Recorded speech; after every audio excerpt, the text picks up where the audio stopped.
Programme میں خوش آمدید ناظرین. جوں جوں الیکشن کا بازار گرم ہو رہا ہے اور سیاسی جماعتوں کو طاقت کی پڑی ہے تو میڈیا کے اوپر تنقید اور دباؤ بڑھتا جائے گا, اور دباؤ کی نوعیت پہلے دباؤ کی نوعیت سے مختلف ہوگی. الزامات لگیں گے, اندر خانے میڈیا کے لوگوں کو اڑنگی پر لا کر پٹخا دیا جائے گا, گرایا جائے گا, چینل سے نکلوایا جائے گا, اخبارات میں کالم بند کروائے جائیں گے.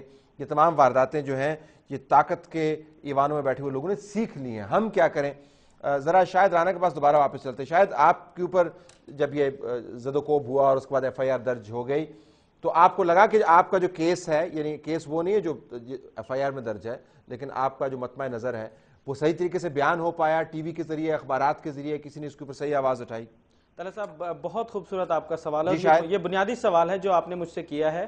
آپ یہاں انصار عباسی صاحب بیٹھے ہیں, دوسرے دنیا نیوز سے بیٹھے ہیں, سما سے بیٹھے ہیں, آپ ڈان سے ہیں, اے آر وائی سے ہیں.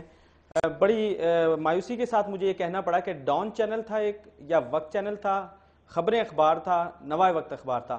اس کے علاوہ وہاں تمام صحافی موجود تھے, ایکسپریس کے, دوسرے چینلز کے. میں کسی کو تنقید کا نشانہ نہیں بنا رہا, چونکہ یہ بحث ہماری اپنی ہے, اس لیے میں آپ سب کو اس لیے انوالو کر رہا ہوں. جو ابھی بات ہو رہی تھی کہ ہم اکٹھے کیوں نہیں ہو پاتے, میں انصار عباسی صاحب سے سوال کروں گا دی نیوز گروپ نے اور جنگ گروپ نے اس کو کیوں نہیں لیا.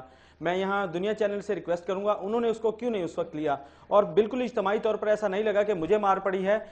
بہت سے لوگ, بہت سے صحافی باہر مجھ سے دکھ کے ساتھ بات کرتے رہے اور ان کے اندر واقعی دکھ محسوس ہوا کہ یہ ہمارے منہ پر تماچا ہے کہ یار شاہد رانا کو اگر مار پڑی ہے تو کل ہمیں بھی پڑ رہی ہوگی. اور اسلام آباد کے ایک 5 اسٹار ہوٹل میں ایک الگ سے کوئی اسٹیٹ ود ان اسٹیٹ قائم کر کے ایک رول, اور وہاں جسٹس خود سے آپ دے رہے ہیں اور بنا رہے ہیں بگٹی صاحب, تو اس طرح کا واقعہ بہت بڑا. تو آپ ظاہر ہے مطمئن نہیں ہے اس میں. نہیں بالکل. فریہ اس کے اوپر ایک چیز میں یہ کہنا چاہوں گا, دیکھیے طلعہ صاحب کہ میرے اندر صحافت کرنے کا شوق ہے. 3 سال پی ٹی وی پر اینکر رہنے کے بعد جب میرا پروگرام کاٹ دیا جاتا تھا, یعنی جو پروڈکشن میں دیا کرتا تھا وہ قبول نہیں ہوتی تھی, وہ حکومت کا چینل تھا, اسٹیٹ کنٹرول چینل تھا, مجھے کوئی گلہ نہیں. یہاں آئے ہیں, یہاں کام کرنا ہے اور انشاءاللہ مرتے دم تک کام کرتے رہیں گے. صحافی ہیں, صحافی ہی مریں گے.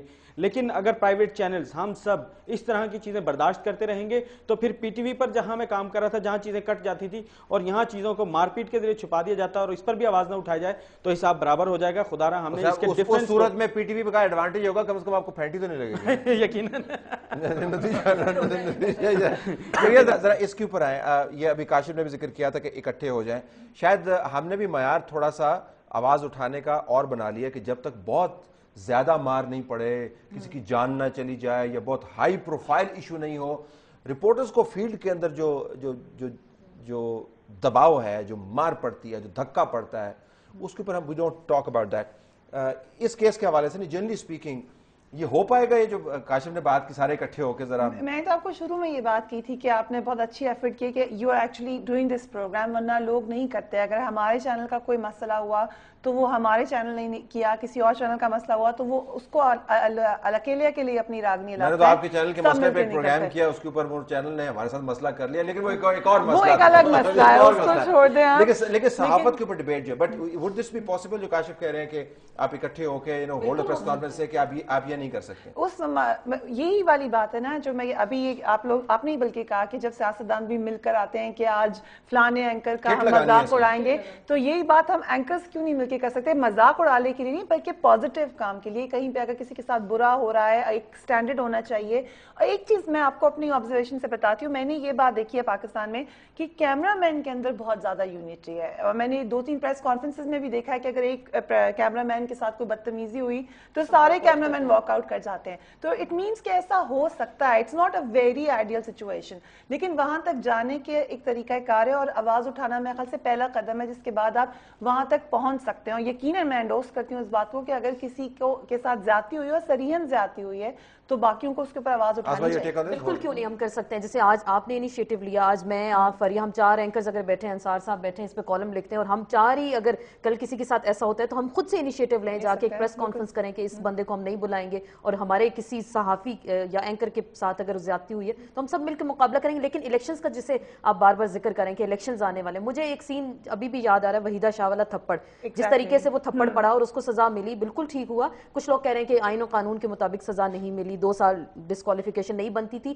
لیکن آنے والا الیکشن یہ نظر آ رہا ہے کہ جو ہوائی فائرنگ ہوگی, یہ جو تھپڑوں کی بھرمار ہوگی, آپ اگر کوریج کرنے جا رہے ہیں اور آپ کے کیمرہ مین کو مارا پیٹا جائے گا, آپ کو دھکے دیے جائیں گے, تو یہ سین, یہ تو ایک ہم نے ایک بار بار دیکھیں گے, یہ اب بار بار دیکھیں. اس کو ابھی سے ہمیں کیٹر کرنے کے لیے ہم سب کو شاید یونائٹ ہونے کی ضرورت ہے. وحیدہ شاہ کے کیس میں ایک چیز جو بڑی سٹرائکنگ تھی, سزا کے اوپر ہم نہیں جاتے, وہ جو دی ان کو دی, لیکن پارٹی کی طرف سے کسے انہوں نے تو انہوں نے کہا کہ یہ تو اس کے ساتھ زیادتی ہے. سی ایم صاحب کہتے ہیں کہ بڑا عجیب و غریب قسم کا فیصلہ ہے. نہیں کہا گیا بیوہ ہے, میں نے اس میں پروگرام کیا, پیپلز پارٹی نے کہا وہ بیوہ ہے. میں نے کہا ان کے ہاتھ میں اگر گن ہوتی تو وہ بیوہ تھی, ان کو کھلی چھوٹ تھی اپنی ڈسپریشن میں, فرسٹریشن میں کسی کو گولی بھی مار سکتی. بیوہ ہونے کا یہ مطلب تو نہیں ہے کہ دوسرے کو رنڈوا کر دیں یا دوسرے کو بیوہ کر دیں, مطلب یہ کوئی لائسنس تو نہیں ہے.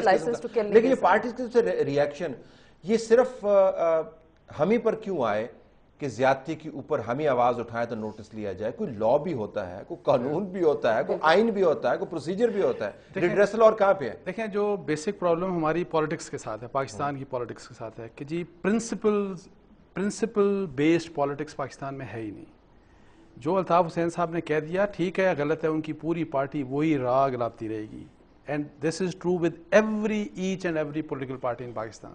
دیکھیں جب تک پرنسپل بیسڈ پالیٹکس نہیں ہوئے گی اس وقت تک میں ویسے اس بات سے اس لیے ایگری نہیں کرتا کہ ٹھیک ہے یہ بہت اچھا ویسے ایک تھا یہ وحیدہ شاہ والا کیس, اس سے ایک اچھا میسج گیا, لیکن کیا اس سے وہی بات ہے کہ پاکستان پیپلز پارٹی کا رسپانس دیکھیں نا, کتنی بڑی پارٹی ہے, کتنی یعنی میرا خیال ہے سب سے پرانے اگر ڈیموکریٹک کریڈینشلز ہیں سب سے زیادہ ان کے ہیں, ان کو تو سب سے پہلے کنڈیمنیشن کرنی چاہیے تھی. یہ تو ان کی حمایت کر رہے ہیں, سب سے زیادہ ان کی حمایت کر رہے ہیں. سو اس کے دوسرا دیکھیں جو آپ نے کہا نا کہ ہم جرنلسٹ کیا کر سکتے ہیں. دیکھیں جو میرا ایک بڑا ایک یہ ہے کہ دیکھیں آپ ٹھیک ہے 20 25 40 50 لوگ مل جائیں, لیکن ایسا نہیں ہونا چاہیے کہ برادری کی بنیاد کے اوپر نہیں, کوئی بات ہے کہ پرنسپلز کی بنیاد کے اوپر. ایسا نہیں کہ انصار عباسی نے بے ایمانی کیا ہے, زیادتی کیا ہے تو یہ فریڈم آف انفارمیشن کا یا فریڈم آف پریس کا ایشو بن گیا ہے. جی ہمارے ہاں سب سے بڑا مسئلہ یہ ہے کہ جو لوگ بے ایمان ہیں, جو اپنے آپ کو بیچتے ہیں, جو کرپٹ ہیں, جو پیسہ کماتے ہیں اور پلاٹوں پہ پلاٹ لیتے ہیں. حالانکہ ہم تو واچ ڈاگ ہیں, ہمیں تو دیکھنا چاہیے کہ کیا جو ہمارے اسٹیٹ کے ریسورسز ہیں وہ سب ڈس ایڈوانٹیج کو پہلے مل رہے ہیں, سب سے انفلوئنشل گروپس کو مل رہے ہیں, جو کہ بالکل انفلوئنشل گروپس کو مل رہے ہیں, ہم بھی شامل ہو گئے اس میں. جو لوگ کرپٹ ہیں ہمارے میڈیا میں ان کے اوپر کوئی اکاؤنٹیبلٹی نہیں, وہ جو مرضی کریں, حکومتیں بھی ان سے خوش اور میڈیا بھی کچھ بھی نہیں کرتا. اندر کا جو ہمارا جو کہتے ہیں کہ جو ہمارے فیٹ آف کلے جو جس جگہ پہ ہم کھڑے ہیں اس کی ایک ٹانگ تو شاید ٹھیک ہے, دوسری ٹانگ بڑی خراب, یہ بڑا اس کی وجہ سے. بالکل. اچھا کاشف ذرا پی ایف یو جے نے مجھے بتائیں کہ کیا کیا کاشف کے مسئلے کے اوپر, کیا سٹانس لیا, اے پی این ایس نے کیا سٹانس لیا, سی پی این ای نے سٹانس لیا. یہ جو بہت بڑی جو آرگنائزیشنز ہیں. دیکھیں سوال ہے انصار عباسی صاحب آپ سے. Go ahead. میرا سوال انصار عباسی صاحب سے ہے کہ جیو نے میرے حوالے سے سٹینڈز کیوں نہیں لیا؟ نہیں غلط ہے, دیٹ از ایسٹیبلش ہو گیا. اور دیکھیں یہ بالکل غلط ہے, اور ہمیں میری تو بات میں یہی کہہ رہا ہوں نا کہ پرنسپلز کی بنیاد کے اوپر ہماری جرنلزم ہونی چاہیے.